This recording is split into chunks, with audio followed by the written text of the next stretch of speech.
Mevlana Jalaluddin was an exquisite ancient poet from Shiraz, the beautiful city of Shiraz.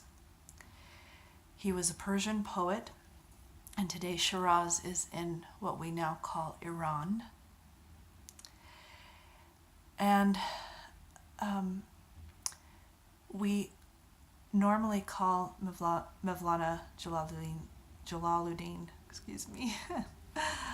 by another nickname, which is Rumi, but that's not his name. But we call him Rumi. That's how most people know of him.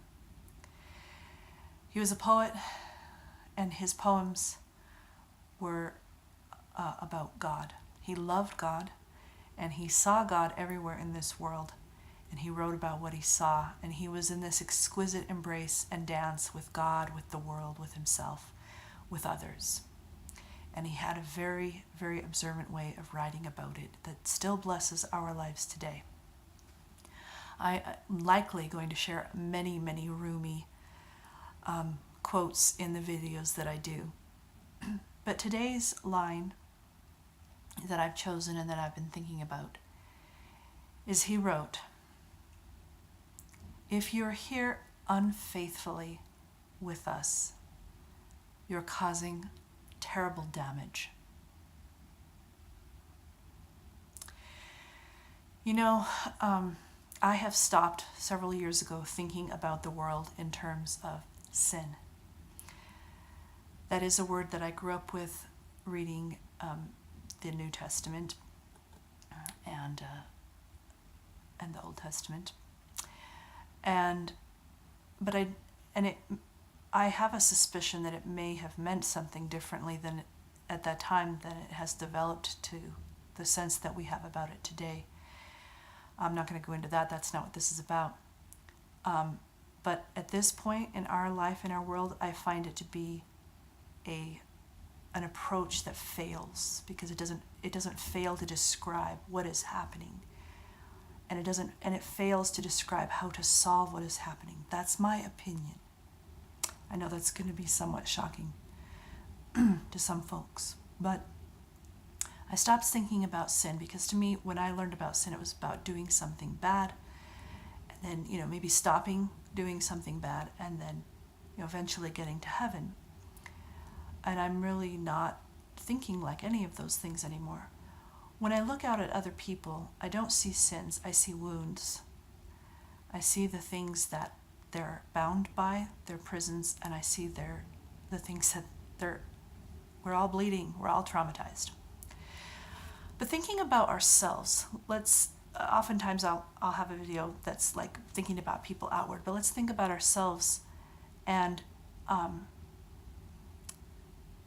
instead of thinking about sinning, please understand that each of us, if we are living and acting from our wounds and from our pain and from our chains and from our selfishness, if we're living from those places, we are causing damage.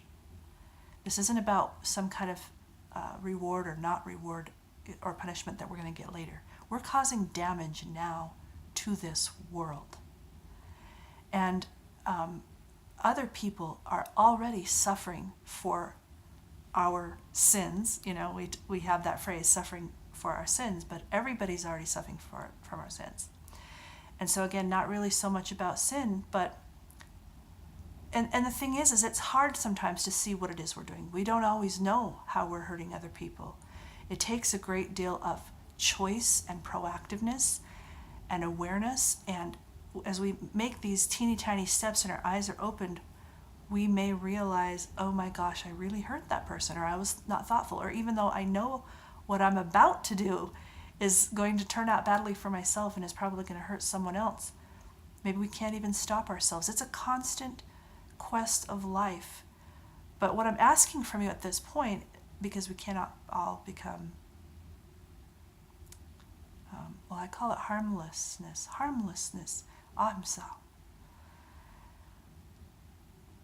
Because we are born and we learn how to harm others. We learn how to damage others because we are damaged. We are damaged when we're babies, born into this world, and even if we had a great parents and family, just going out into school and going out in some of the models we see in media and just all of the wars and things that are happening, we still get wounds. No matter what, we all have some wounds, and then if we act from them, we will put what we are wounded with out to other people. And that's why we need to heal. The quest is to heal and to be willing to gradually, step by step, become harmless to other people instead of giving out harm. And that is a lifetime quest. And that's why we need to forgive each other too, because even if we're on the quest, if we've decided to become harmless, to stop doing damage, then it still takes a long time, and we need a lot of forgiveness of each other. If you're here unfaithfully with us, that phrase, ultimately, none of us knows why we're here. We kind of basically just woke up sometime between the ages of 3 and 4, and kind of basically, that probably like what most of us kind of figured out. Or maybe it was completely delightful at that time in our lives, and then only later we started getting disillusioned. But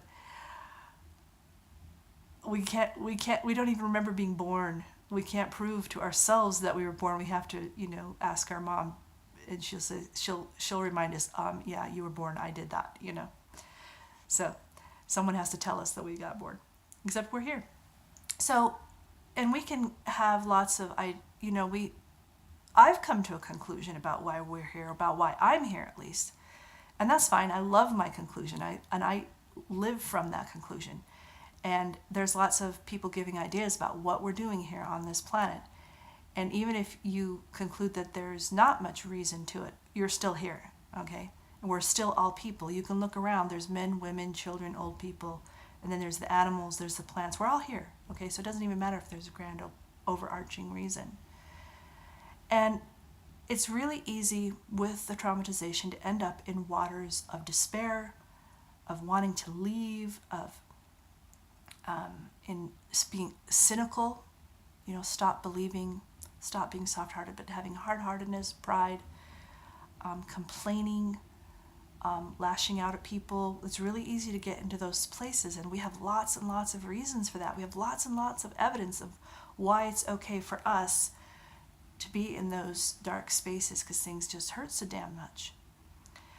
Anybody who's content and at peace, I like the word peace more than happiness, because happiness comes and goes. Life is full of lots of different things, not always happiness. But having a peace with yourself and with others, that never happens by accident. So if you're watching someone who you think has peace, believe me, they got there on purpose. They did that. They chose it. They got a hold of it. They're not lucky and you're unlucky.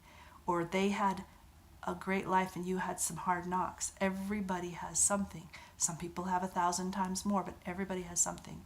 And the people who have peace are sometimes the people who've gone through the most. They've gone through unspeakable things, but they've decided who they're going to be and what they are here for, what they are here for. And that's something they told themselves about why they're here. And so my invitation to you is to become faithful to humanity and forsake your despair and forsake your fear, forsake your judgment, forsake your aggression, and instead be willing to lay hold upon that peace and to just lift people up a little bit, even if it's just yourself.